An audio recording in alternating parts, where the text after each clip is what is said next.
Tuan, tolong pulapin tanah kami. Itulah 6 hektar tanah itu, Pak. Yang dikubah. Suasana tegang mewarnai proses eksekusi lahan seluas 12 hektar di kawasan Sitinjau Lawi, Kota Padang. Maimunah bersama sejumlah rekannya mengamuk dan berusaha menghadang petugas kepolisian serta jurusita Pengadilan Negeri Padang yang akan memulai pembersihan lahan.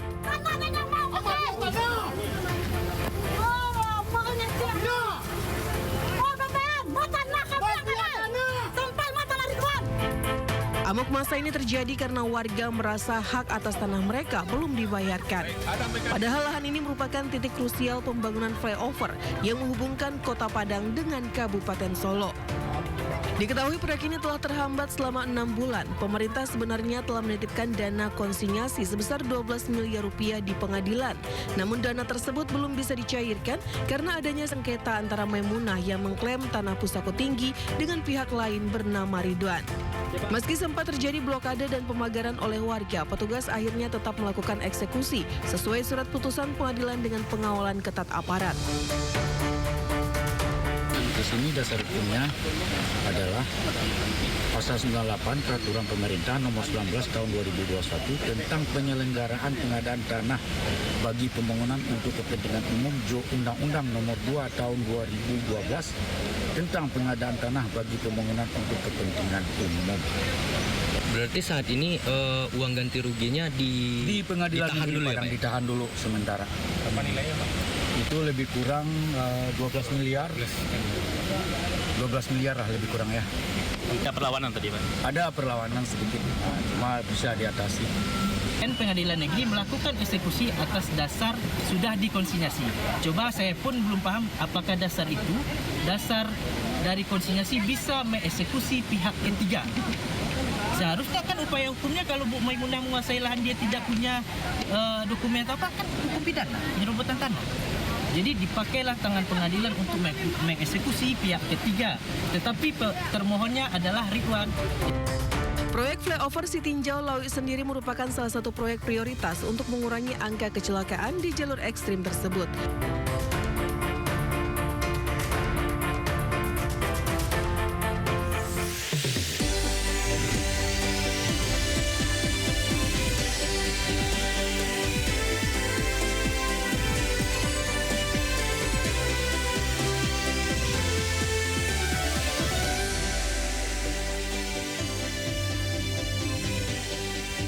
Halo, selamat sore pemirsa. Hari ini efektif bahan bakar minyak non-subsidi naik. Para pengguna Pertamax Turbo, seperti saya ini ya, harus merogoh kocek 6.000 perak lebih untuk seliternya. Kita akan bahas sejauh mana hal ini akan mempengaruhi ekonomi negeri ini. Bersama saya David Silahoy, Anda menyaksikan Sindo Sore. Sebuah mobil sedan berisi rombongan seni peran sandiwara di Kabupaten Indramayu, Jawa Barat terseret arus banjir. Mobil yang nekat menerjang banjir luapan sungai tersebut terbawa arus hingga masuk ke area persawahan.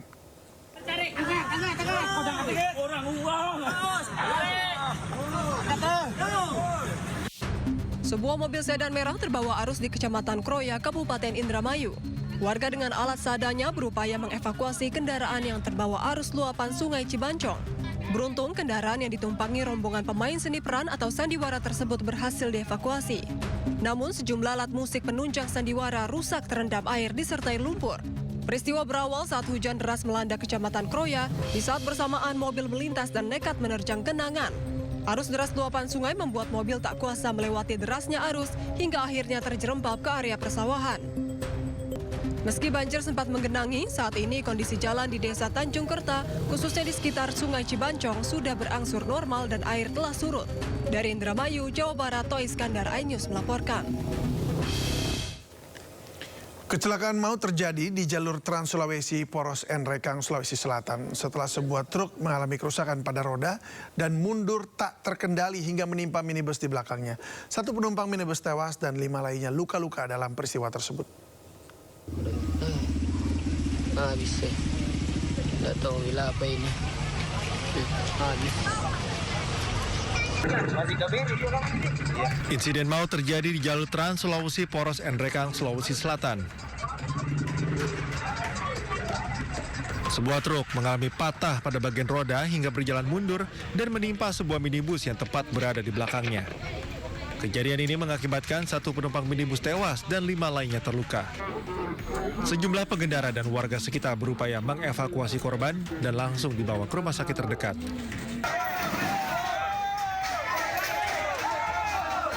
Proses evakuasi kendaraan juga berlangsung dramatis karena sulitnya posisi kendaraan serta keterbatasan peralatan. Di pertengahan pendakian itu patah khasnya, patah khas mundur ke belakang. Bersamaan dengan itu ada 1 unit kendaraan mobil Xenia yang ada di belakang mobil truk tadi yang di patah khasnya ini. Setelah itu mobil Xenia tersebut terseret ke belakang. Di dalam peristiwa ini ada 5 korban, 1 yang meninggal di tempat. Pihak kepolisian mengimbau pengendara lebih berhati-hati dan memperhatikan kondisi kendaraan terutama saat melintas di wilayah Malaga yang rawan kecelakaan. Sementara sopir truk telah diamankan pihak kepolisian guna dimintai keterangan. Dari Andrekang, Sulawesi Selatan, Jufri Tonapa, iNews melaporkan. 2 warga meninggal dunia akibat campak di Cirebon, Jawa Barat. Karena itu Kota Cirebon menetapkan kejadian luar biasa pada kasus campak.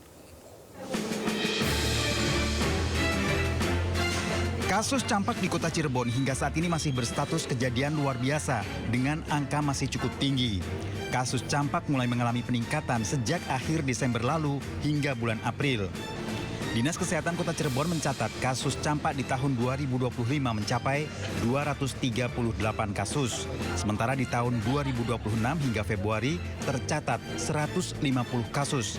Hingga April 2026 kasus campak masih terus berjalan.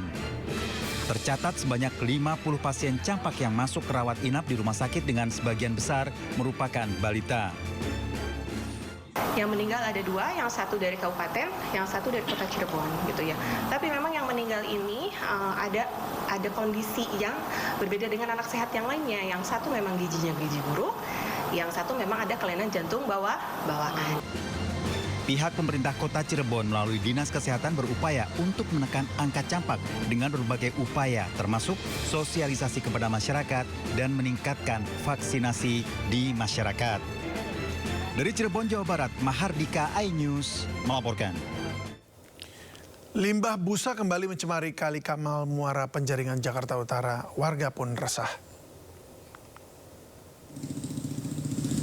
Limbah busa di Kali Kamal Muara ini kerap muncul dan belum ada penanganan konkret dari petugas terkait.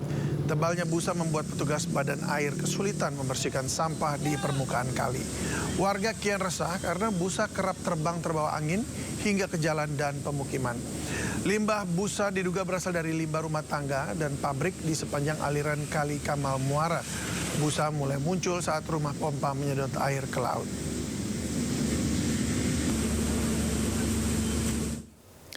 Tumpukan sampah dan puing menimbun ruang terbuka hijau milik Pemprov Jakarta di dekat Taman Hutan Kota Penjaringan. Warga pun resah karena tumpukan sampah menimbulkan bau tak sedap.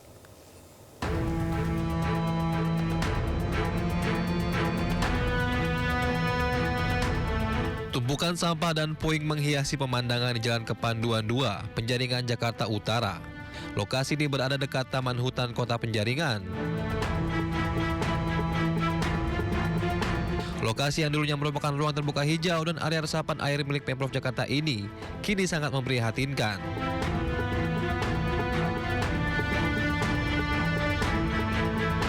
Timbunan sampah menimbulkan bau tak sedap dan mengganggu kenyamanan warga. Petugas sudah memberikan teguran kepada lapak-lapak yang diduga membuang sampah di lokasi. Ya, tindakan pertama kita melakukan himbauan persuasif pertama dengan lisan. Kita udah lakukan, namun laporan berulang. Kita tindak lanjutnya, upaya-upaya yang dilakukan oleh Kelurahan Pejagalan adalah mengeluarkan surat himbauan tertulis terhadap lapak-lapak yang ada, lapak tumpukan sampah yang berada di RTH Taman Kota di RW 16. Petugas saat ini masih melakukan koordinasi dengan pihak terkait untuk menertibkan tumpukan sampah dan puing di lokasi. Dari Jakarta, Sofyan Firdaus, iNews melaporkan. Razia Pak Ogah terus digelar di kawasan Cengkareng, Jakarta Barat. Maraknya keberadaan Pak Ogah kerap meresahkan masyarakat dan pengguna jalan.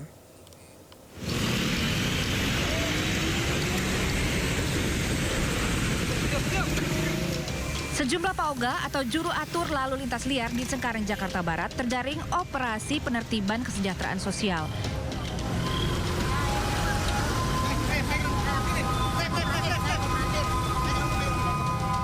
Dari operasi ini petugas mengamankan 2 PPKS yang berperan sebagai Pak Ogah. Sementara Pak Ogah lainnya berhasil kabur karena sudah mengetahui keberadaan petugas. Kedua Pak Ogah yang terjaring razia dibawa ke panti sosial untuk dibina lebih lanjut. Operasi ini dilakukan berdasarkan Peraturan Daerah Nomor 8 Tahun 2007 tentang Ketertiban Umum dan Perlindungan Masyarakat. Sejumlah lokasi yang menjadi sasaran penertiban antara lain Jalan Nirmala Cengkareng Barat, putaran balik imigrasi di Jalan Daan Mogot, serta eksit tol Rawabuaya di Jalan Outer Ring Road, Duri, Kosambi. Dari Jakarta, Rizky Malufi, iNews melaporkan. Polisi membongkar peredaran narkoba cair dengan modus pengiriman memakai jasa ojek online. Dari penggerebekan di 2 lokasi di Jakarta Timur, petugas menangkap seorang pengedar dan menyita puluhan kartridge berisi narkoba cair. Uang itu? Uang yang mana? Berawal dari laporan seorang pengendara ojek online terkait barang kiriman yang dicurigai berisi narkoba, polisi kemudian langsung bergerak. Bersama pengendara ojek lain, petugas mendatangi sebuah kontrakan di kawasan Matraman, Jakarta Timur. Diam. Dia baris krim. Di lokasi polisi langsung menangkap seorang pelaku bernama Ananda. Ini apa nih? Ini punya dia, ini sabunya, ini liquid. Apa nih? Ini liquidnya? Iya. Ini apanya? Ini sabunya. Ini sabunya? Iya. Titipan ini baru mau dikirim-kirimin. Kirimin kemana? Alamatnya belum dikirim semua, Bang. Cukup. Tidak hanya menangkap pelaku, tim Tengkorak juga menemukan beragam barang bukti narkoba siap edar, antara lain 2 paket sabu, ganja, serta puluhan cartridge berisi narkoba cair. Ini 50. 50? Harusnya tuh, ini 3-3-nya harus aku buy, cuman si Poku perintah, ini nanti Pecah. aja pagi. Ya. Ini? Jualnya pakai ini ya, pakai Instagram itu ya? Oh enggak, saya cuman gitu. Petugas juga mendatangi sebuah apartemen di kawasan Penggilingan, Jakarta Timur yang diduga sebagai tempat persembunyian dari pengendali barang-barang haram itu. Nilai barang bukti narkotika diperkirakan mencapai lebih kurang 410.781.120 rupiah dan berpotensi menyelamatkan sekitar 831 jiwa. Untuk pengembangan lebih lanjut, tersangka dan seluruh barang bukti kini dibawa ke gedung Bareskrim. Dari Jakarta, Helmi Sajangbati, iNews melaporkan. Polisi menangkap 14 pelajar pelaku dalam kasus tawuran yang menewaskan pelajar berinisial NAW. Para terduga pelaku diamankan di lokasi berbeda dengan sejumlah barang bukti senjata tajam.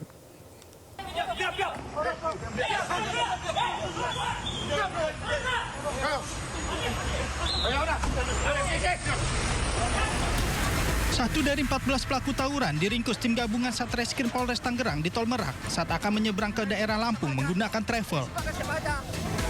Pelaku diketahui terlibat dalam insiden tawuran antar sekolah yang menyebabkan seorang pelajar berinisial NAW tewas pada 7 April kemarin. Total sebanyak 14 anak terduga pelaku tawuran berhasil ditangkap, sementara 1 orang lain masih dalam pencarian polisi. Selain mengamankan para pelaku, polisi juga mengamankan barang bukti berupa senjata tajam yang dipakai pelaku saat tawuran.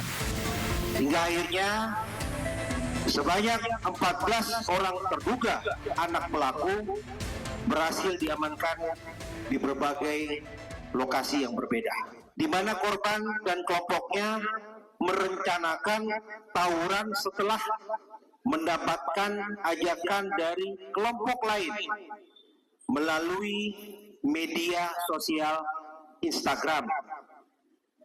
Pada malam hari, kedua kelompok bertemu di Jalan Raya Talang, Kecamatan Sukodiri. Terjadi pada saat itu aksi kejar-kejaran hingga kelompok korban dihadang oleh kelompok terduga pelaku yang jumlahnya lebih banyak dan membawa senjata tajam. Saat ini polisi masih mengejar satu anak terduga pelaku, sementara para terduga pelaku yang berhasil ditangkap kini terancam pidana penjara 15 tahun. Dari Kabupaten Tangerang, Banten, Aimarani, iNews melaporkan. Seorang remaja luka berat di bagian wajah dan mata usai menjadi korban penyiraman air keras. Derita korban semakin tak tertahankan usai polisi menangguhkan penahanan pelaku penyiraman. Yohanes, saya harus bagaimana kalau kayak begini? Saya orang nggak punya emak, saya nggak tahu hukum. Saya orang awam, tapi saya juga tahu keadilan itu harus ada buat anak saya. Seorang ibu asal Johar Baru, Jakarta menangis pilu saat menceritakan kejadian yang menimpa putranya Muhammad Rizky, yaitu remaja usia 17 tahun yang masih duduk di bangku kelas 1 SMA. Rizky menjadi korban penyiraman air keras oleh sekelompok pelajar. Sejak peristiwa penyiraman air keras itu, kondisi korban masih terbaring lemah di tempat tidur. Menurut ibu korban, penyiraman air keras terjadi ketika korban dan sejumlah temannya sedang berjalan kaki di Jalan Johar Baru 2. Tiba-tiba saja melintas sejumlah remaja berboncengan sepeda motor dan langsung menyiram korban dengan air keras. Akibat kejadian itu, Rizky menderita luka bakar serius di bagian wajah, mata, hingga ke leher. Meski telah 4 kali menjalani proses operasi, hingga hari ini kondisi kesehatan Rizky belum menunjukkan perkembangan. Saat korban masih terbaring lemah di tempat tidur, pihak keluarga mendapat kabar jika 2 tersangka yang sebelumnya ditahan justru kini mendapat penangguhan penahanan dengan alasan pelaku masih di bawah umur. Pihak keluarga berharap putra mereka kembali pulih dan pelaku bisa diproses hukum. Dari Jakarta, Rani Sanjaya, iNews melaporkan. Polisi berhasil meringkus komplotan begal sadis yang kerap beraksi di wilayah Tangerang dan sekitarnya. Dalam aksinya, para pelaku kerap melukai korban dengan senjata tajam.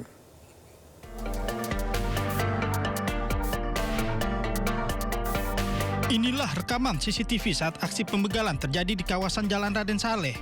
Terlihat 3 orang pelaku menghampiri korban yang sedang menunggu di depan sebuah toko. Dengan cepat, salah satu pelaku menodongkan senjata tajam jenis celurit, hingga korban tidak berdaya dan pasrah saat sepeda motornya dibawa kabur oleh para pelaku. Menindaklanjuti laporan korban, tim gabungan yang terdiri dari unit Jatranras, Resmob, dan unit Reskrim Polsek Ciledug langsung melakukan pengejaran terhadap para pelaku. Hasilnya, ketiga pelaku berhasil diringkus, di mana 1 orang yang merupakan eksekutor utama ditangkap di kawasan Tanah Sereal Tambora, Jakarta Barat, sementara 2 rekannya ditangkap di lokasi berbeda. 3 orang pelaku, di mana 2 orang pelaku sudah ditangkap dan diproses hukum terlebih dahulu.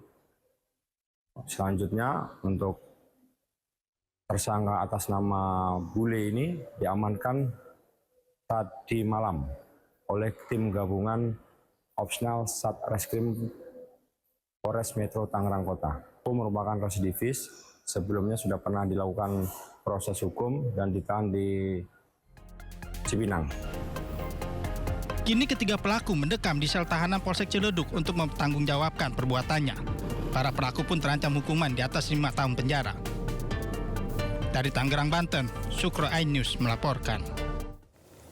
Seorang petugas SPBU berhasil menggagalkan aksi pencurian. 1 pelaku berhasil ditangkap, sementara 1 pelaku lain melarikan diri.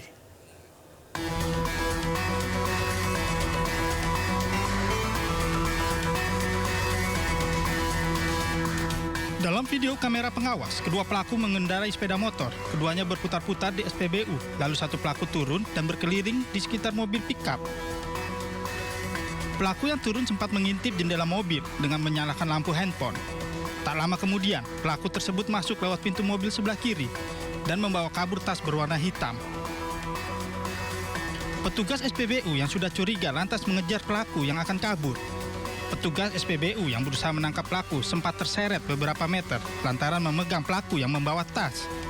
Salah satu pelaku pun berhasil ditangkap dan diserahkan ke Polsek Trowulan, Kabupaten Mojokerto, sementara seorang pelaku lain melarikan diri. Sebelumnya itu dibiarkan dulu, kan gerak-gerik, kan mencurigakan. Terus kemungkinan dia sudah bobol pintu sebelah kiri, ya. Habis bobol pintu sebelah kiri, tapi bukan langsung buka, keliling dulu. motori temannya yang di sepeda motor. Nah setelah itu dia kembali sebelah kiri malah lagi buka lawang. Kasus ini pun kini ditangani Polsek Trawulan, Kabupaten Mojokerto. Pelaku yang melarikan diri pun kini dalam pengejaran petugas. Dari Kabupaten Mojokerto, Jawa Timur, Salahuddin, iNews melaporkan. Seorang pria asal Sidoarjo, Jawa Timur ditangkap polisi karena nekat menimbun BBM di rumahnya. Dalam melakukan aksinya, pelaku membeli BBM sebanyak-banyaknya ke sejumlah SPBU, kemudian dijual kembali ke sejumlah kios bensin yang ada di Sidoarjo.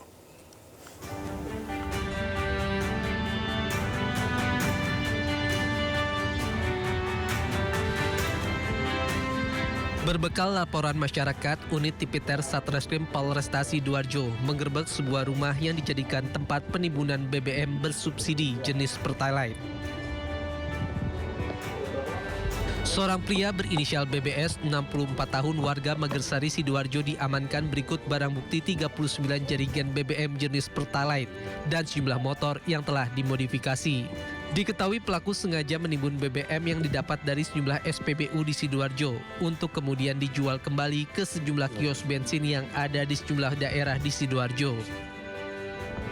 Untuk memudahkan aksinya, pelaku memodifikasi sejumlah motor yang bisa menampung BBM Pertalite. Kami amankan pelaku beserta barang bukti 39 jerigen BBM Pertalite dengan total kurang lebih 1 ton. Kemudian 3 unit sepeda motor yang telah dimodifikasi. Jadi modus dari pelaku yakni pelaku mengisi BBM jenis Pertalite ke beberapa SPBU yang ada di Sidoarjo. Kemudian dilakukan penampungan di rumah. Polisi masih melakukan pengejaran terhadap pelaku penimbunan BBM lainnya yang diduga melakukan aksinya di wilayah Sidoarjo. Dari Sidoarjo, Jawa Timur, Pramono Putra, iNews melaporkan. Wakil Presiden ke-10 dan ke-12 Republik Indonesia Yusuf Kala menepis penistaan agama pada ceramahnya di UGM beberapa waktu lalu. Ya, dalam konferensi pers yang tadi Yusuf Kala memberikan penjelasannya bahwa saat itu ia sedang ceramah Ramadan di Universitas Gadjah Mada dalam tema perdamaian. JK kemudian menceritakan mengenai konflik sekelompok orang yang berujung pada kerusuhan besar dan membawa-bawa agama. JK juga memberi konteks pada ceramahnya yaitu konflik Ambon atau Poso dan bukan dalam konteks dogma agama. Kenapa agama? Saya bacakan ulang supaya tahu. Kenapa agama menjadi alasan konflik kayak di Poso dan Ambon? Dengar ya.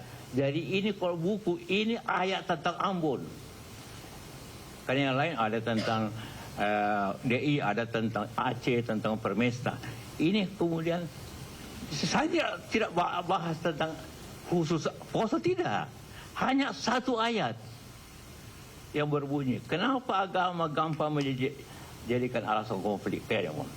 Karena dua-duanya Islam dan Kristen, artinya orang Islam orang Kristen di tempat itu, bukan Islam keseluruhan. Islam Kristen di tempat itu, di Ambon itu, di Poso itu, berpendapat mati dan menewaskan orang mati atau mematikan itu syahid. Itu saya persoalkan. Padahal ini tentang Maluku. Saya tidak bicara tentang dogma agama. Saya tidak bicara tentang ideologi agama, tidak. Tentang kenapa mereka saling membunuh. Kenapa mereka saling membunuh? Ada enggak di Islam? Tidak ada. Jadi mereka semua melanggar ajaran agama. Saya tidak mengajarkan agama Kristen, tidak. Tentang kayak Ambon dan Poso. Anda kan para jurnalis, tahu kata-kata gitu kan? Konteksnya apa?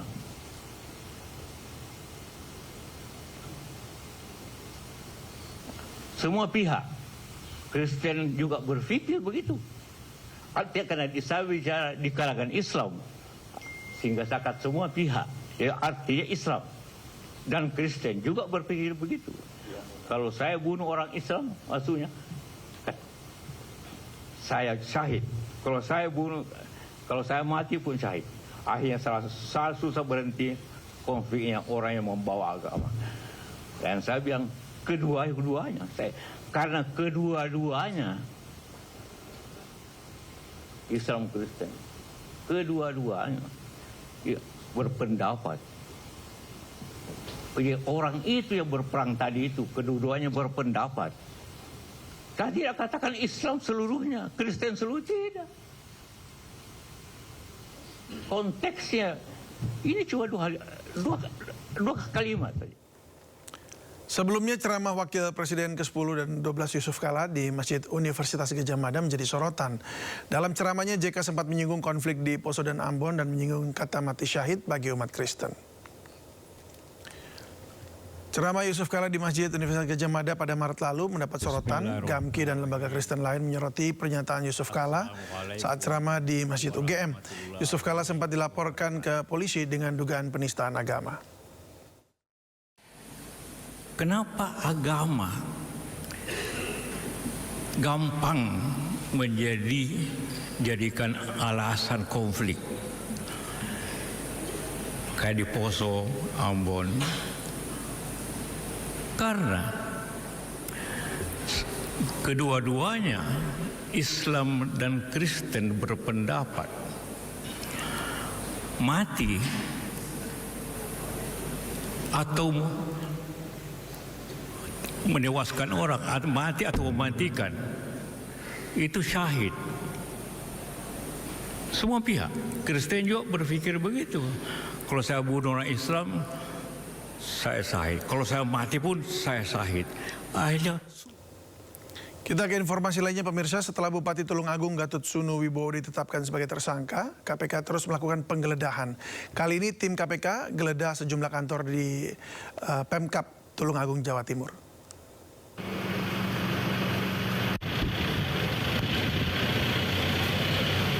Jumat pagi sekitar pukul 9, tim KPK tiba di kantor Pemkab Tulungagung, Jawa Timur. Tim menggeledah kantor PUPR dan kantor Badan Pengelola Keuangan dan Aset Daerah atau BPKAD. Belum diketahui barang bukti apa saja yang dibawa KPK. Selain menggeledah beberapa ruangan, tim KPK juga mengumpulkan sejumlah pejabat dan puluhan kepala OPD. Kepala Dinas Pemuda dan Olahraga Kabupaten Tulungagung, Ahmad Mugianto, mengatakan selain diberi arahan, ada juga kepala OPD yang jalani pemeriksaan. Ahmad, sekelas yang dipanggil sendiri-sendiri itu yang kemarin dibawa ke Jakarta atau gimana? Ada beberapa. Ada yang baru, ada yang belum. Itu di ruangan yang sama kejadian Pak yang di Raja Bukti semua. Sebelumnya, KPK sudah menggeledah ruangan dan rumah Bupati Tulungagung Gatot Sunu Wibowo. Gatot Sunu Wibowo dan ajudannya telah ditetapkan KPK sebagai tersangka kasus dugaan pemerasan di lingkungan pemerintahan Kabupaten Tulungagung. Keduanya menjadi tersangka kasus dugaan pemerasan di lingkungan pemerintahan Kabupaten Tulungagung. Tersangka diketahui meminta uang melalui ajudannya ke 16 OPD di lingkungan Pemkab Tulungagung senilai 5 miliar rupiah. KPK amankan uang tunai 335,4 juta rupiah, 4 pasang sepatu mewah bernilai lebih dari 120 juta rupiah, dan sejumlah barang bukti lainnya. Dari Tulungagung, Jawa Timur, Anang Agus Faisal, iNews melaporkan. Lalu lintas maritim di Selat Hormuz kembali beroperasi setelah otoritas Iran mencabut blokade menyusul keberhasilan gencatan senjata 10 hari antara Israel dan Libanon. Ya, pemirsa, ini lalu lintas maritim di Selat Hormuz sesaat setelah otoritas Iran mencabut blokade, sejumlah kapal kargo ini kembali berlayar di perairan Selat Hormuz. Meski begitu, banyak operator yang melanjutkan perjalanan dengan hati-hati, mengingat bahwa eskalasi ketegangan bisa terjadi sewaktu-waktu.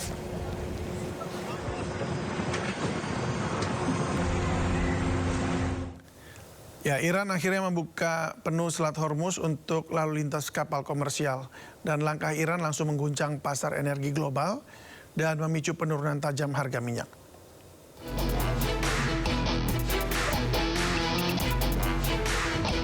Setelah dilakukan blokade, Iran membuka kembali Selat Hormuz. Ini artinya semua kapal komersial bisa kembali bebas melintas. Keputusan ini berlaku hanya selama 10 hari gencatan senjata antara Israel dan Lebanon. Langkah Iran membuka kembali Selat Hormuz disampaikan Menteri Luar Negeri Iran Abbas Araghchi. Lewat media sosialnya, ia menyatakan jalur pelayaran untuk semua kapal komersial melalui Selat Hormuz dinyatakan sepenuhnya terbuka. Araghchi juga menyatakan kapal-kapal tetap harus ikuti jalur khusus yang telah ditentukan otoritas maritim Iran.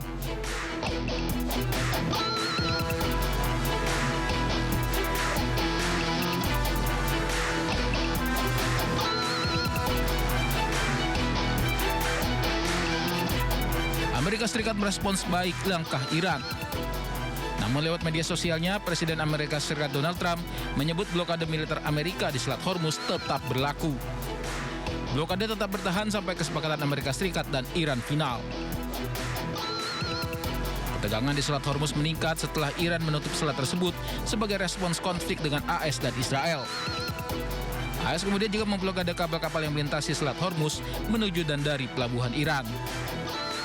Selat Hormuz dikenal sebagai jalur strategis yang salurkan sekitar 20% minyak dan gas cair dunia. Ancaman penutupan berkepanjangan bisa picu kekhawatiran krisis energi global.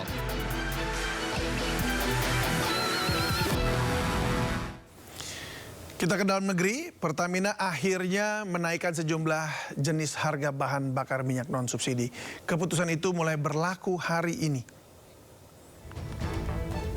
Harga Pertamax Turbo RON 98 dijual seharga Rp19.400 per liter di Jabodetabek.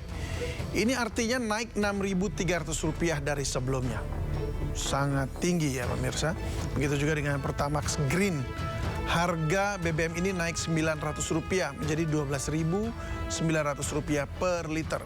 Kenaikan harga juga berlaku pada BBM jenis solar non-subsidi, yaitu Dex Lite dan juga Pertamina Dex.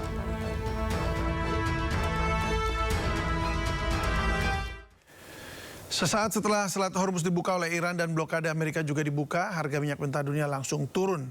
NYMEX turun sebesar 11,45% ke $83 per barrel, sementara Brent turun sebesar 9,07% ke angka $90,38 per barrel. Harga minyak dunia turun, tahu-tahu efektif hari ini harga BBM non-subsidi Indonesia naik tinggi. Apakah angka tersebut realistis dan seberapa besar pengaruhnya pada ekonomi kita?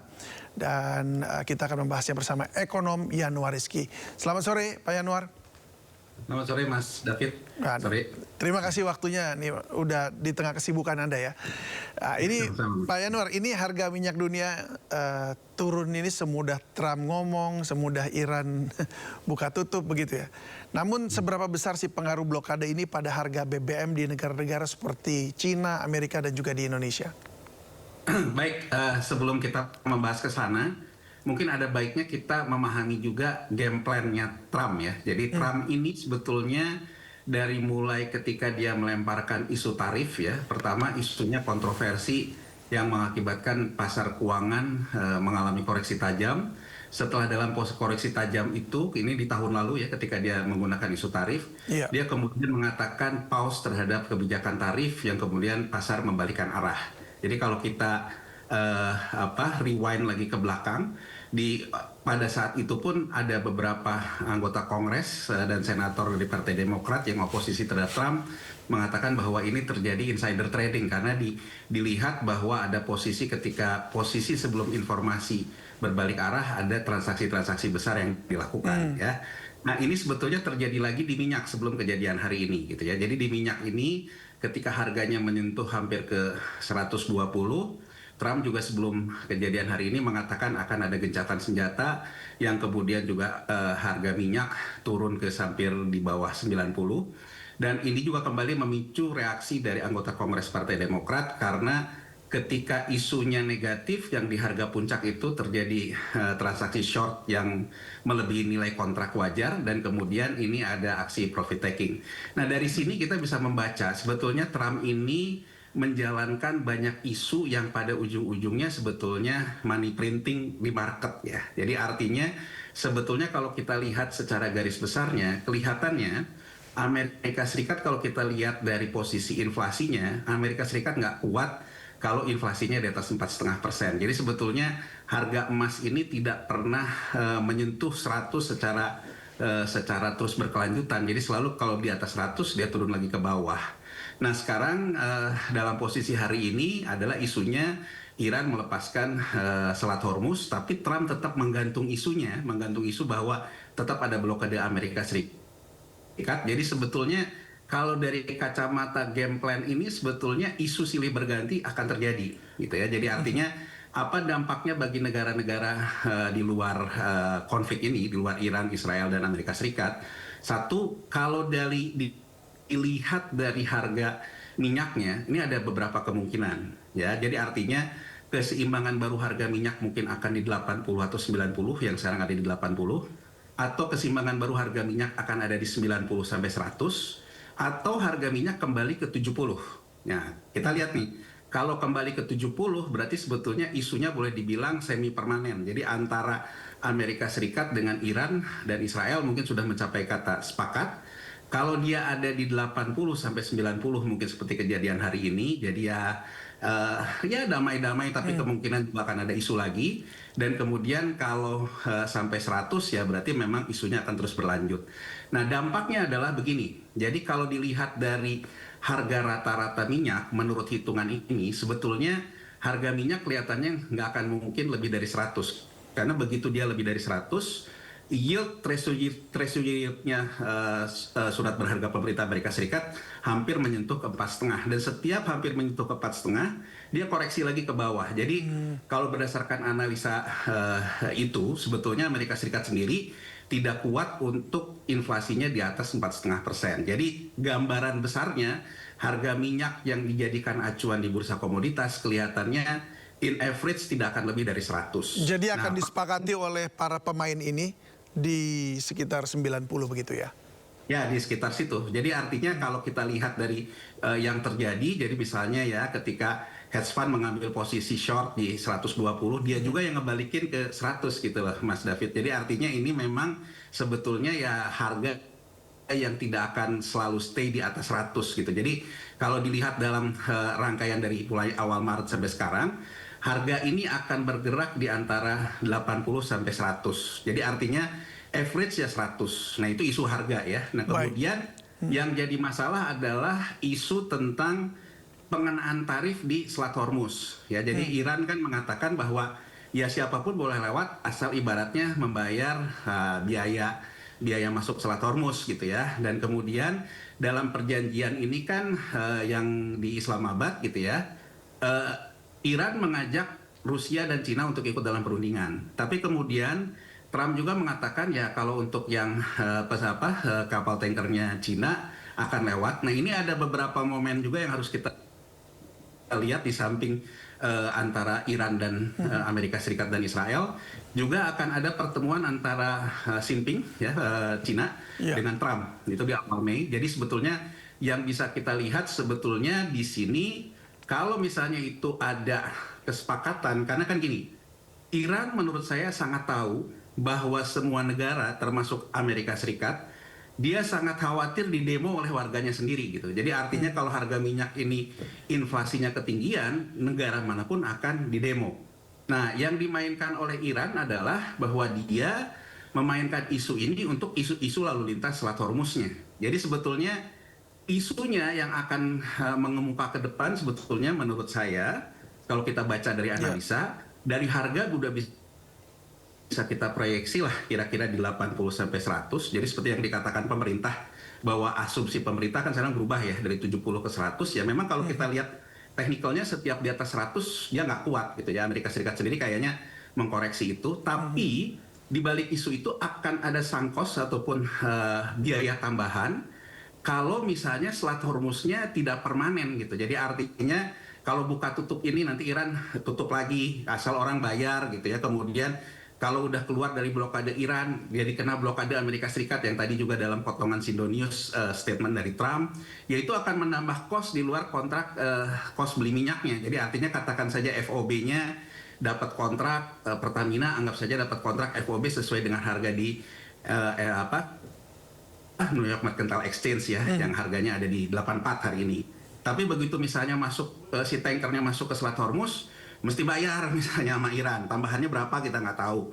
Misalnya Pertamina pinjam bendera deh, benderanya Singapura sama Malaysia akan ada fee. Jadi itu yang sebetulnya yang kos-kos itu yang akan melebar ya. Itu yang mungkin dimainkan betul secara geopolitik oleh Iran terkait dengan siapa teman siapa lawan. Jadi isunya sebetulnya kalau dari sisi harga acuannya menurut saya sih sebenarnya sudah terproyeksi sih antara 80 sampai 90, tapi isu di luar itunya terkait dengan Selat Hormuznya itu yang bisa menambah kos, baik bayar ke Amerika maupun bayar ke Iran. Gitu. Baik, jadi kalau kita lihat berarti sebenarnya Amerika sedang kayak apa ya, menguji ini sampai seberapa dia kuat. Nah udah dia akan dimainkan di situ. Mengingat juga ada broker-broker yang dapat untung juga, ada pihak-pihak yang dapat untung lah dalam perdagangan itu.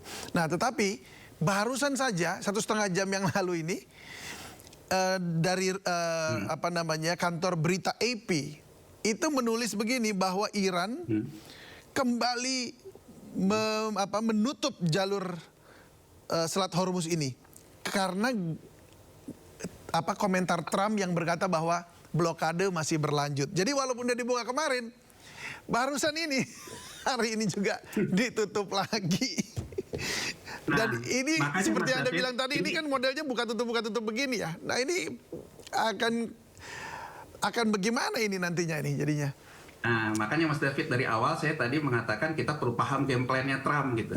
Jadi Trump sangat memelihara isu sebetulnya. Jadi artinya begitu isunya sekarang ke bawah, dia nanti akan ada isu negatif lagi ke atas. Nanti ada isu positif lagi. Jadi sebetulnya kasarnya saya ingin bilang bahwa sebetulnya ketika di posisi atas, terutama gini ya, ini ada yang namanya COT, Commitment of Trade. Jadi Commitment of Trade ini menunjukkan siapa yang order di bursa komoditas. Ya, jadi Commitment of Trade ini menunjukkan apakah yang mengakibatkan harga ke atas itu orang yang betul-betul butuh minyak komersial, ya, apa juga betul-betul produser. Nah, setiap harga ini naik ke atas sebetulnya alokasinya dari data Commitment of Trade dari otoritas bursa komoditas di Amerika Serikat sendiri, itu order yang naik beberapa kali lipat tuh ordernya dari hedge fund. Jadi sebetulnya order yang mengelola selisih, Mas, bukan terkait dengan kebutuhan minyaknya. Jadi ibaratnya kayak saya main saham nih, saya pengen punya perusahaan itu, tapi kalau saya jual 100, saya beli 50, ya saya untung 50. Jadi semata-mata proses di financial marketnya. Dan ini yang terjadi gitu. Bahkan kan dari Kongres Demokrat mengatakan bahwa Trump insider lagi gitu. Tapi kan yang menarik bahwa di isu tarif maupun di isu sekarang bursa komoditas, sebetulnya kalau boleh dibilang ya oposisi terhadap Trump juga dari Demokrat, omon-omon juga. Tidak pernah secara serius membentuk pansus ya di Kongres ya terhadap insider tradingnya Trump ini. Nah jadi sebetulnya Mas David kalau kita lihat dari sisi ini, kelihatannya ada kawan bersama di Amerika Serikat, meskipun mereka ada ketidakcocokan dengan Trump ya biasa ya politik ya satu sama lain, tapi kawan bersamanya ada. Jadi kawan bersamanya kelihatannya adalah mempertahankan pemulihan terhadap hegemoni US dollar. Jadi artinya upaya-upaya dedolarisasi yang oleh di banyak negara ini diupayakan dengan permainan isu ini. Jadi artinya isu ini terus bergejolak gitu ya, silih berganti, dan pada akhirnya boleh dibilang Amerika Serikat money printing, cetak uang dari permainan isu ini. Oke, bisa dikatakan begini nggak bahwa Amerika setiap kali mengeluarkan pernyataan atau Trump mengeluarkan pernyataan atau melakukan aksinya ini, dan kemudian ada balasan aksi seperti penutupan kembali lagi ini yang barusan saja terjadi lagi. Nah, apakah ini memang dalam artian by design atau sudah diperkirakan bahwa ini akan terjadi sehingga dia akan memainkan terus di situ seperti yang Anda bilang tadi untuk mencari keuntungannya itu? Kalau saya berdasarkan analisis dan juga berdasarkan banyak analis pasar keuangan di Amerika Serikat sendiri yang mencap tako ya, Trump action chicken only. Jadi selalu setelah action dia chicken lagi gitu ya. Jadi ya saya menganggap bahwa ini terpola ya? Intinya ada melakukan permainan isu yang banyak, yang sebetulnya isunya sendiri silih berganti satu sama lain. Kedua, Iran juga menurut pendapat saya menikmati ya. Jadi artinya di balik isu ini, Iran juga menikmati dengan caranya, dengan Selat Hormuz itu. Kan dia juga ibaratnya pembiayaan terhadap perang dan sebagainya bisa dilakukan ketika dia tutup, ya siapa yang berani bayar, ya saya buka. Kan kurang lebih begitu ya. Amerika Serikat ibarat kata menikmati dari ngegoreng di bursa komoditasnya, gitu ya. Iran mendapatkan keuntungan dari pengelolaan Selat Hormuz, gitu. Tapi kan kalau ini ditutup lagi, nggak ada yang keluar masuk nih, walaupun Iran kasih minta ada bayar gitu, harus kasih teks bayar lewat di situ. Kan Amerika blokir di depannya, nggak ada yang bisa lewat. Itu yang mengakibatkan, itu yang saya bilang tadi, Mas. Jadi ketika Iran ngeblok di sini, keluar dari situ Amerika juga bayar gitu kan. Jadi artinya kan keluar dari Iran, berikutnya bayar di Amerika Serikat. Bayar gitu. lagi. Jadi ujung-ujungnya tetap kita bisa lewat sebenarnya. Cuma harus bayar aja gitu sama dua-duanya begitu ya. Dua-duanya. Jadi ini kayak satpam komplek, Mas ya. Ya, kayak komplek, kayak satpam dia yang di sini minta. Oke, baik. Sebelah sana juga nanti minta gitu. Coba kita dengarkan dulu ya Presiden Amerika Serikat ini, Donald Trump ini. Ya, ini menyatakan bahwa meski Iran telah buka Selat Hormuz, namun blokade Amerika Serikat di selat tersebut tetap dilakukan. Kita simak dulu pernyataannya.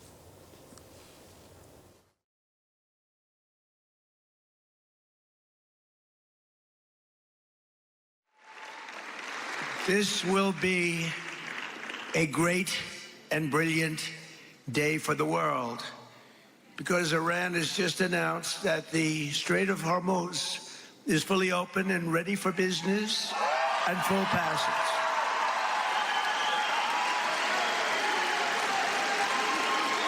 But the naval blockade, with the greatest navy in the world, from the greatest military the world has ever seen, we built it during my first term. We built it. They said I was crazy. We weren't so crazy, were we? Will remain in full force and effect as it pertains to Iran until such time as our transaction with Iran is 100% complete and fully signed. Ya, ini gara-gara pernyataan ini nih Pak Yanuar, jadinya akhirnya Iran tutup lagi begitu. Nah, akhirnya ini akan berdampak pada BBM kita. Jadi, nah kita sekarang masuk ke ini ya, di tengah kenaikan harga BBM di sejumlah negara, kita lihat kemarin kan di beberapa negara naik, bahkan termasuk di Amerika. Tapi kita nggak naik. Nah sekarang kita naik. Nah apakah kebijakan pemerintah kemarin menahan harga BBM saat blokade Selat Hormuz itu, ini merupakan kebijakan yang tepat? Apakah ini nggak membebani APBN? Baik. Gini ya, pertama kita bicara dulu tentang BBM ini ada dua nih, BBM subsidi, BBM non subsidi, ya. Kalau terkait dengan BBM subsidi, itu kan sebetulnya terkait dengan asumsi APBN, ya. Di APBN itu asumsinya rata-rata harian US dollar 70 per barrel, ya. Jadi artinya sebetulnya ketika kemarin rata-ratanya naik ke 74 dan kemudian kontrak barunya juga naik di angka 100, ya kita ambil angka yang di Maret yang dikatakan oleh Menteri Keuangan Purbaya Yudisadewa, angka rata-ratanya di 74. Ya, jadi kalau angka rata-rata 74, selisih di APBN 74 kurang 4 $4 per barrel dikali berapa harus subsidi sesuai dengan asumsi APBN. Jadi artinya sebetulnya ada peningkatan beban subsidi. Ya, nah itu yang kemudian dihitung oleh pemerintah tidak perlu naik dulu. Itu satu. Kedua, kalau asumsi di APBN 74, untuk BBM yang non subsidi dalam hal ini Pertamax gitu ya, kemudian Pertamax Turbo dan sebagainya, itu di bulan pertama ditahan, tapi sebetulnya angkanya sudah berubah. Ya. Begitu angka ini berubah, maka disebutnya bukan subsidi tapi kompensasi. Jadi gini, untuk BBM dan juga listrik itu ada dua sebetulnya Mas David dan juga pemirsa iNews ya. Ada dua Sindo News. Jadi ada dua nih.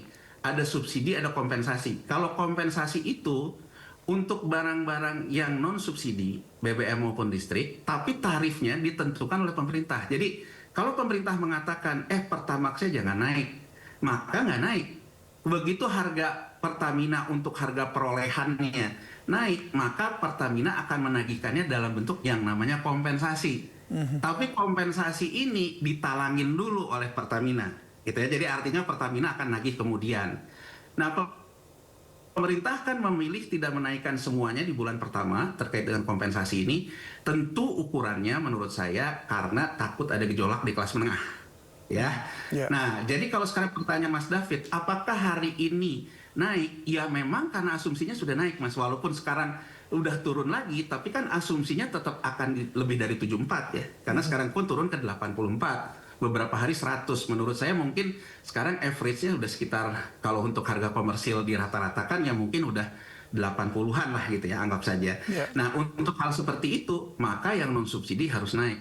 Tapi kita cermati nih, non-subsidi pun yang Pertamax-nya ditahan lagi nih oleh pemerintah nih. Ya, kemudian Pertamax Green tadi kan di Sindo News naik 900, yang naik tajam Pertamax Turbo dan Pertamax dan sebagainya. Jadi sebetulnya hitung-hitungan di sini pemerintah tetap menghitung, dia tidak mau juga ada gejolak di kelas menengah nih, Mas David nih. Jadi artinya walaupun harga naik, pemerintah tetap berasumsi bahwa kelas menengah jangan sampai bergejolak, gitu ya. Nah, itu artinya kompensasi akan naik. Nah, yang dihitung, kalau tadi kan Mas David juga ketika membacakan berita, Pertamax Turbonya naik tinggi sekali. Jadi kemungkinan besar kan akan ada yang namanya subsidi silang di Pertaminanya. Jadi artinya yang turbonya naik tajam, mensubsidi silang Pertamax yang naiknya tadi 600 ya, Pertamax Green dan sebagainya.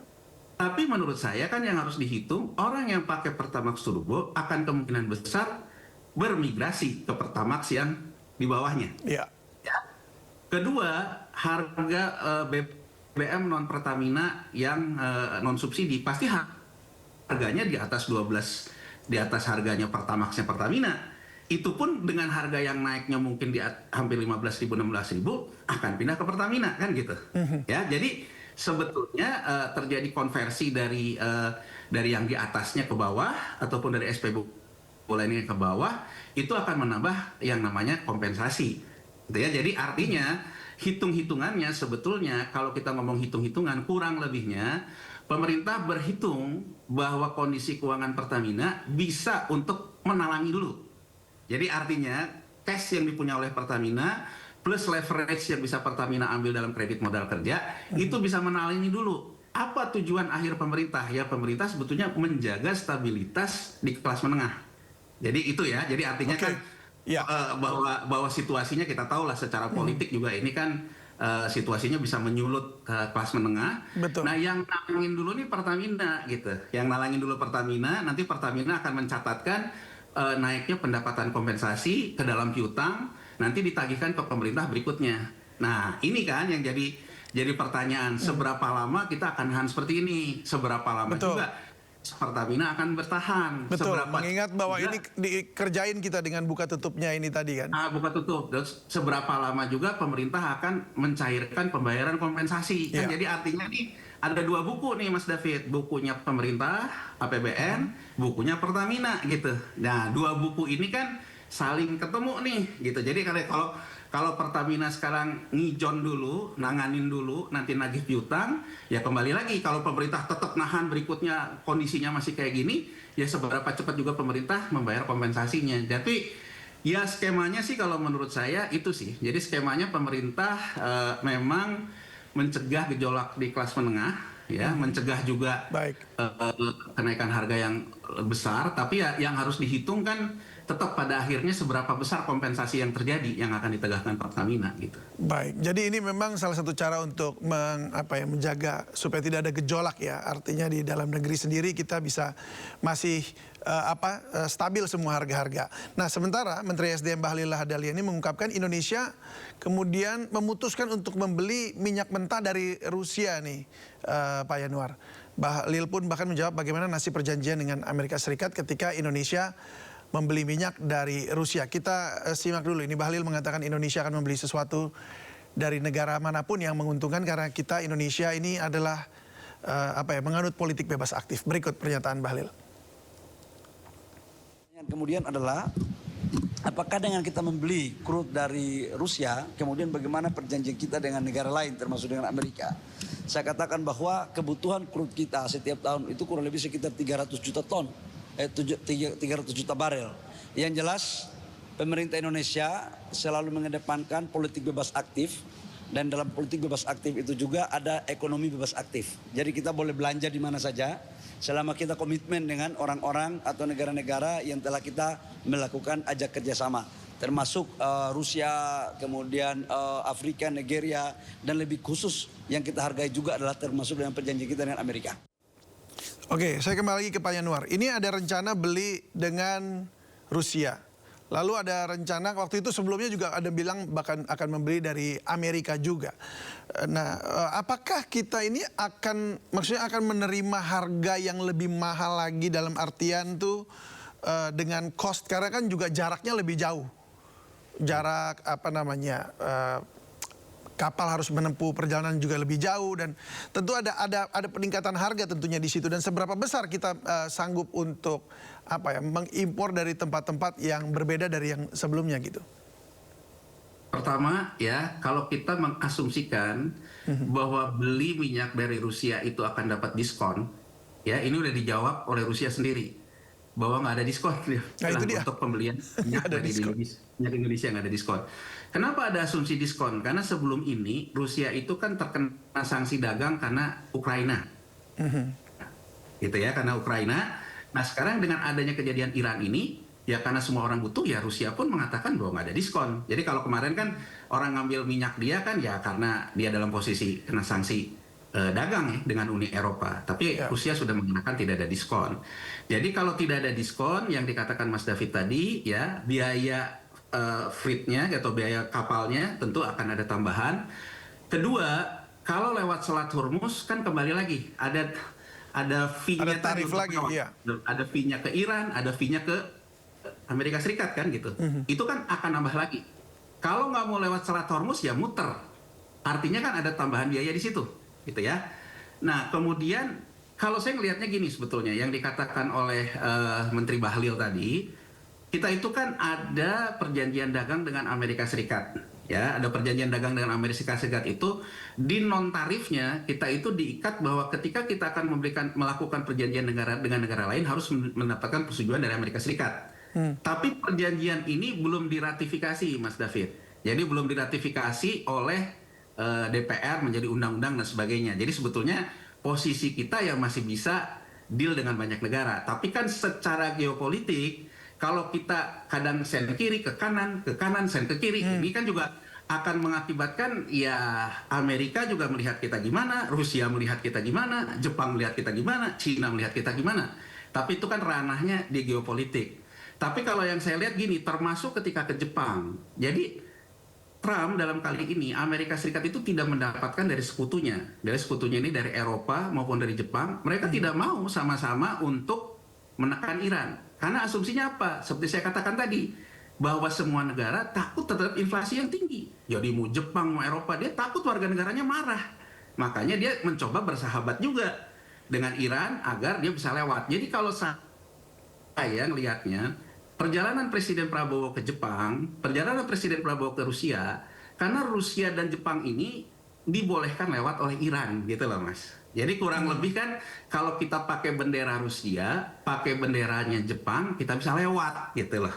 Jadi sebetulnya lebih ke pendekatan ke sana. Nah mungkin saja yang dengan Amerika Serikat ini sebetulnya tetap minyaknya dari Amerika Serikat, tapi katakan saja pakai bendera Jepang. Ya saya nggak tahu lah teknisnya kan, yang tahu di pemerintah ya. Jadi bisa saja kan misalnya dapatnya dari Amerika gitu ya, tapi pakai bendera Jepang gitu. Cuman kan tetap ya ada biayanya. Ketika kita pinjam bendera Jepang misalnya untuk menjalankan komitmen kita dengan Amerika Serikat, ya pasti Jepang juga ada biaya tambahan, nggak ada yang gratis di dunia ini gitu ya. Jadi artinya ketika kita pakai bendera Singapura ya pasti nggak gratis juga gitu ya. Nah jadi kalau menurut saya sih mungkin ya, ketika sekarang ke Rusia ke segala macam ini, ya mungkin Presiden Prabowo ingin memberikan sinyal kepada Iran, sebetulnya kita itu secara geopolitik tuh pragmatis gitu, kurang lebih gitu loh Mas David. Jadi artinya ya kita bersepakat dengan siapa aja, pragmatis aja gitu. Jadi memberikan sinyal ke Iran, karena kan dalam tahap ini pemerintah secara formal kan agak sulit ya sekali ini ketemu dengan Iran, karena dianggap kita sudah menandatangani perjanjian dagang itu. Jadi kalau saya ngelihat tuh, ini semacam kalau dalam teori manajemen strategik ini signaling teori gitu. Jadi kayaknya Presiden Prabowo lagi coba kirim sinyal bahwa kita juga sebetulnya nggak gitu-gitu amat kok gitu ke Iran gitu. Jadi artinya dengan mencoba merapat ke kiri, merapat ke kanan gitu. Tapi ya menurut saya inti dari ini semua nih intinya sederhana aja. bahwa volatilitas fluktuasi akan terus terjadi karena memang Trump memainkan isu ini. Jadi ketika dia menyambut baik Iran, dia tetap memancing Iran untuk menutup lagi.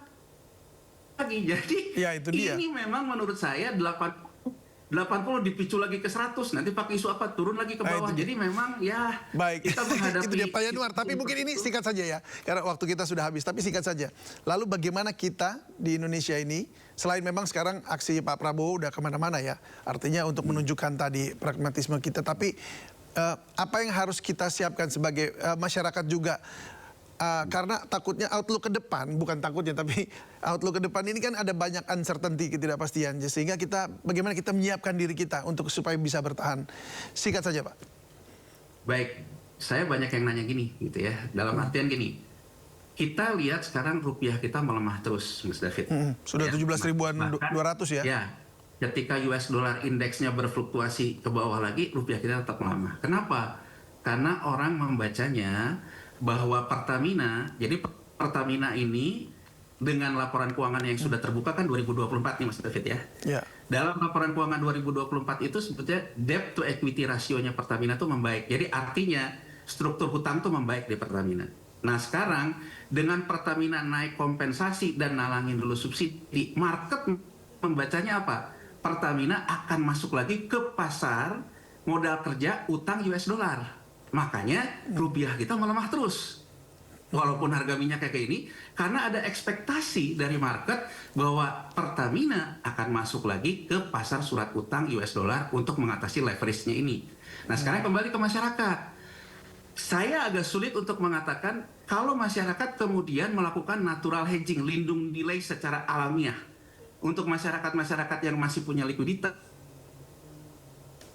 masih punya tabungan rupiah, kemungkinan besar akan juga menggeser ke US dollar kan, atau menggeser ke emas untuk dia melakukan lindung delay untuk membiayai inflasi yang akan terjadi kepada dia.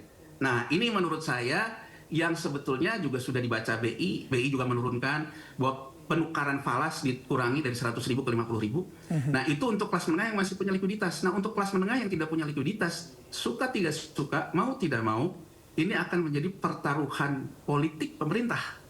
Karena bisa saja pemerintah menahan harga minyak, tapi karena US dollarnya melemah terus, harga susu anaknya naik, harga plastik naik.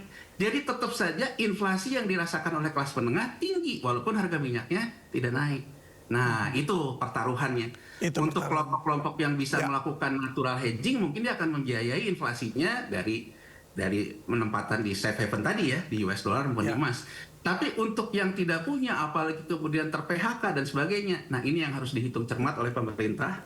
Jadi kalau menurut saya pemerintah harus berpikir sebetulnya di antara banyak kelangkaan ini, apa yang menjadi prioritas pemerintah? Ya kalau menurut saya, ya belanja pemerintahnya harus disesuaikan bagaimana menopang sebetulnya daya beli kelas menengah yang turun. Bukan hanya jadi, di BBM. Ya, garis merahnya adalah prioritas itu tadi ya. Harus menetapkan prioritasnya mau yang mana. Dan tadi usulan Pak Yanuar itu adalah tadi menjaga supaya jangan sampai masyarakat juga akhirnya kehilangan pekerjaan ini lalu nggak bisa ngapa-ngapain, inflasi tinggi, nggak bisa belanja, nggak bisa makan juga repot. Baik, terima kasih. Sudah berbagi bersama kami Pak Yanuar, dan kita berharap yang terbaik terjadi buat Indonesia juga. Salam sehat selalu dan selamat sore. Selamat berakhir pekan. Gencatan senjata antara Israel dengan Lebanon resmi berlaku, dan kali ini gencatan berlangsung selama 10 hari.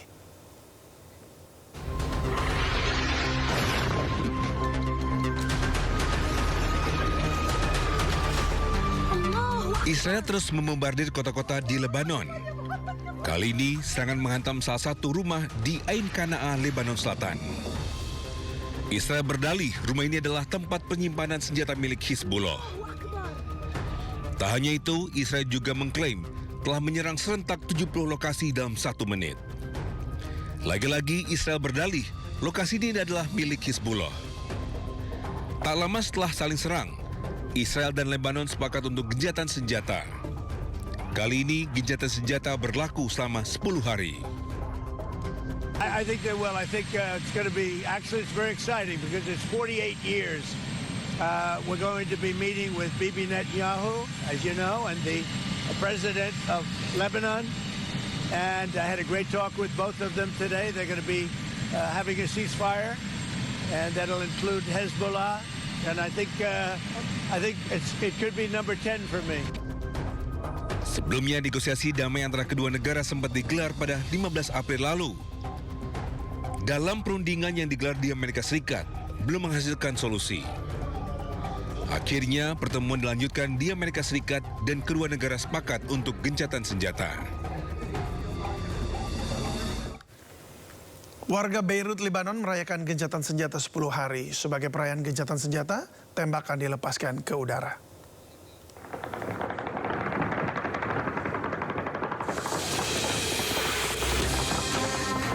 Tembakan terdengar di seluruh Beirut, Lebanon. Tembakan ini dilepas sebagai bentuk perayaan gencatan senjata.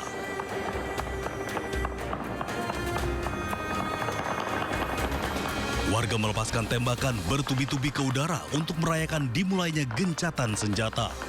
Gencatan senjata selama 10 hari antara Israel dan Lebanon dilaporkan mulai berlaku pada pukul 00 pagi waktu setempat hari Jumat.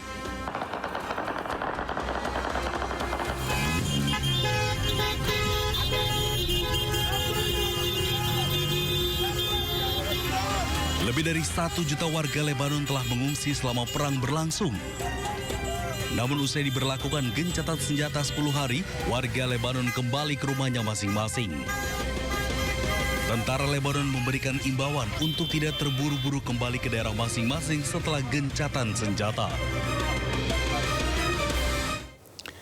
Perdana Menteri Israel Benjamin Netanyahu mengatakan bahwa Israel masih memiliki rencana untuk mengatasi ancaman tersisa dari Hizbullah. Pernyataan dari Netanyahu muncul saat Israel sedang gencatan senjata dengan Lebanon selama 10 hari. אבל אני אומר ביושר, עדיין לא סיימנו את המלאכה. יש דברים שאנחנו מתכננים לעשות מול איום הרקטות שנשארו, ונגד איום הרחפנים, ואני לא אפרט. אבל יש לנו גם יעד נוסף, והוא פירוק חיזבאללה. ולכן אני אומר לכם, שוב ביושר, זה לא יושג מחר. זה דורש מאמץ מתמשך, זה דורש סבלנות, זה דורש אורך רוח, וזה דורש ניווט מושכל בשדה המדיני. לבקשת ידידי הנשיא טראמפ, שאיתו שנינו את פני המזרח התיכון והבאנו הישגים אדירים, הסכמנו להפסקת אש זמנית בלבנון. Presiden Amerika Serikat Donald Trump mengatakan upaya perdamaian antara Amerika Serikat dan Iran akan kembali digelar. Namun dia tidak yakin akan ada perbedaan signifikan dari hasil perundingan tersebut. We're having a big day. We'll see how it all turns out, but it should be good. We've had some very good discussions, and hopefully that subject that you like to talk about will be very good. And we've done a good job, but we'll see. Talks are going on. It'll go on over the weekend, and a lot of good things are happening. And that includes Lebanon, too. It's, reporting today that there's still, Iran says there's significant differences. Well, there could be. Let's see what happens. If there are, we'll have to straighten it out, but I don't think there's too many significant differences. On the blockade, Mr. President, what will it take to end the blockade? When the agreement is signed, the blockade ends. As soon as the agreement gets signed, that's when the... Kita ke informasi lainnya, pemirsa. Kementerian Haji dan Umroh Republik Indonesia melepas ratusan petugas penyelenggara ibadah haji di Asrama Haji Pondok Gede, Jakarta. Petugas haji perempuan mendapatkan porsi yang lebih besar dari tahun sebelumnya demi mendukung tema haji tahun ini, ramah lansia, disabilitas, dan perempuan.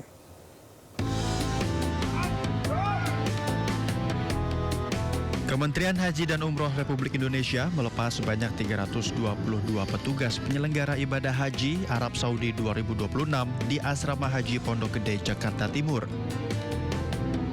Lantunan doa mengiringi perjalanan rombongan para petugas haji menuju Bandara Internasional Soekarno-Hatta. Keberangkatan para petugas haji ini lebih cepat beberapa hari sebelum calon jemaah haji kloter pertama gelombang 1 tiba di Madinah, Arab Saudi. Ya pemirsa, saat ini saya bersama dengan para petugas haji lainnya sudah bersiap untuk terbang menuju ke bandara di Mekah, Arab Saudi. Nantinya kami para petugas akan dibagi menjadi 2 dakar bandara dan juga dakar Madinah. Nantinya para petugas haji Dakar Bandara dan Madinah akan mengecek kesiapan semua layanan menyambut kedatangan para calon jemaah haji gelombang 1 yang akan tiba di Madinah. Mengusung tema haji ramah lansia, disabilitas, dan perempuan, petugas haji perempuan kali ini mendapat porsi lebih besar dari tahun sebelumnya. Dan kita ketahui juga bahwa tahun ini jamaah haji kita itu adalah banyak yang perempuan, dan selain perempuan juga mereka adalah lansia. Saya sebagai tenaga kesehatan itu merasa bahwa ibu-ibu atau jamaah perempuan ini akan lebih nyaman, akan lebih terbuka dengan sama-sama perempuan. Jadi saya merasa sangat penting dong kita sebagai perempuan itu untuk mendampingi para jamaah haji. Diharapkan para petugas haji dapat memberikan pembinaan, pelayanan, dan perlindungan kepada para calon jemaah haji dengan baik dan sesuai syariat. Dari Jakarta, Eti Juwetasari melaporkan. Taman Langsat di Kebayoran Baru, Jakarta Selatan kini bertransformasi menjadi Taman Bendera Pusaka. Sejak dibuka, banyak warga memanfaatkan untuk berekreasi dan berolahraga. Taman Bendera Pusaka menjadi destinasi warga untuk melepas penat dan berolahraga di dekat kawasan Majestic, Kebayoran Baru, Jakarta Selatan. Taman ini merupakan revitalisasi Taman Langsat yang sebelumnya telah eksis dan dikenal di kawasan Jakarta Selatan. Banyak warga datang ke taman ini untuk berolahraga maupun duduk santai, melepas penat dengan suasana teduh di pinggir telaga. Sarana bermain anak-anak juga tersedia agar piknik bersama keluarga lebih terasa.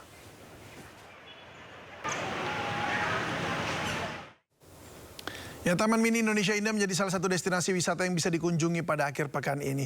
Dan apa saja kegiatan dan pertunjukan yang bisa dinikmati hari ini?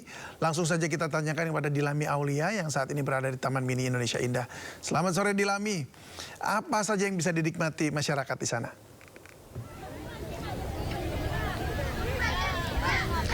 Manuk dadali, manuk panggagahna, pahlawan sakti, Indonesia Jaya. David dan juga pemirsa, walaupun suara saya jelek, tapi penampilan tarian dari adik-adik di sini keren sekali. Bahkan tadi pengunjung juga ramai sekali membadati Selasar Keongmas Taman Mini Indonesia Indah untuk menyaksikan tadi tarian dari 1000 penari di 34 provinsi Indonesia. Ini keren sekali, bahkan juga mencetak rekor muri tari ya, karena telah menampilkan mix tari 34 provinsi. Nah, sekarang kita lihat ini ramai sekali ya adik-adik semua. Kita coba, halo.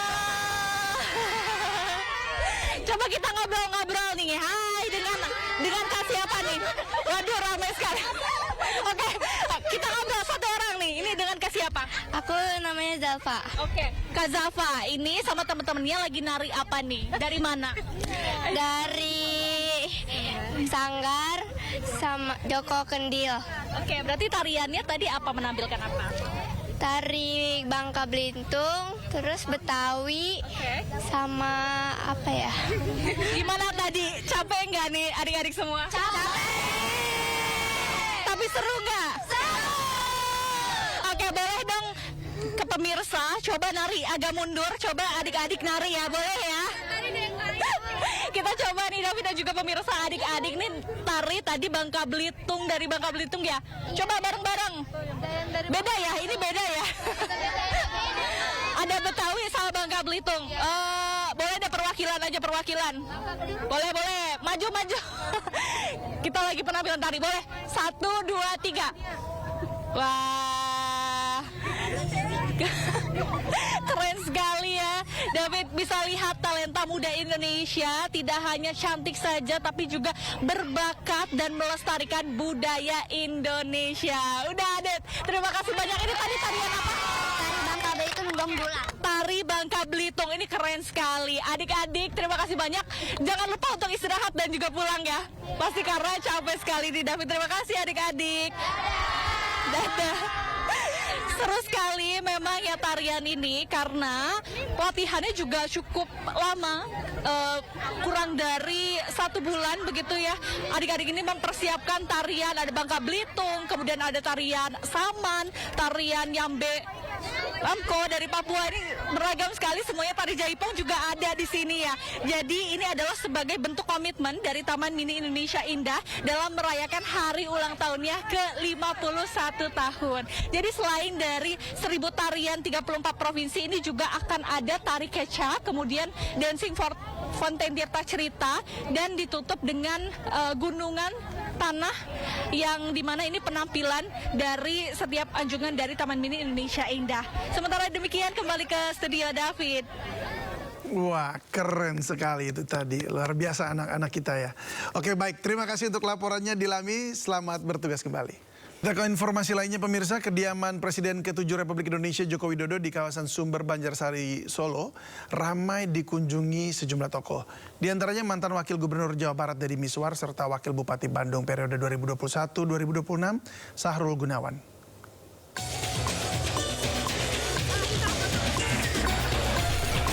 Tiba di kediaman Presiden ke-7 Jokowi di Solo, Deddy Mizwar langsung diarahkan ke ruang transit karena banyak tamu Jokowi yang datang untuk berfoto. Usai pertemuan, Deddy menyampaikan bahwa kunjungannya merupakan bagian dari silaturahmi terlebih masih dalam suasana lebaran. Saat ditanya kemungkinan mengajak Jokowi bermain film, Deddy justru memuji sosok Jokowi yang dinilai semakin populer. Bahkan, ia membandingkan antusiasme masyarakat terhadap Jokowi seperti penggemar terhadap bintang film India. Pak Jokowi apa diajak main film, Pak? Hah? Diajak main film? Enggak, saya bilang beliau ini sekarang kelihatannya malah popularitasnya sama dengan ini Shahrukh Khan. Tiap hari banyak penggemar minta foto, beliau ketawa. Selain Deddy Mizwar, Wakil Bupati Bandung periode 2021-2026 Sahrul Gunawan juga hadir di kediaman Jokowi. Didampingi istrinya Dina Mutiara Aziz, Sahrul langsung masuk ke ruang transit. Saat dikonfirmasi, Sahrul mengaku hanya bersilaturahmi dengan mantan orang nomor 1 di Indonesia.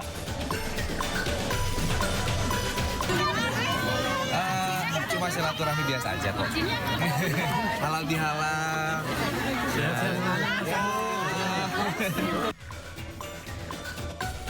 Kedatangan Sahrul ke Solo ini juga menyedot perhatian para tamu Pak Jokowi sehingga jadi sasaran untuk berfoto bersama. Dari Solo, Jawa Tengah, Septiantoro Ayus melaporkan.